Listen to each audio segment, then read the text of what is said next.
God have mercy upon us. Karibu customer, kila kitu ni fresh. Nikuuzie nini?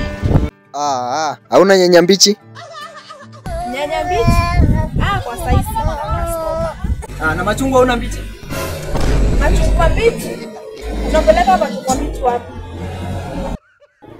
Haja yako ni kuniuliza mahali napeleka machungwa ama ni kuniuzia? Haya, sina machungwa mbichi.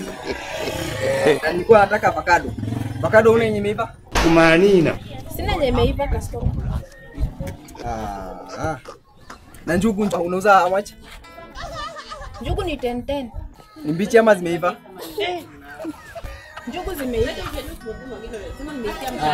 Nilikuwa nataka njugu mbichi. Sina mbichi customer. Na miwa unauza how much? Miwa ni 10. Ikiwa yote ni 7. Na miwa ni mbichi ama zimeiva? Hata unaweza finya.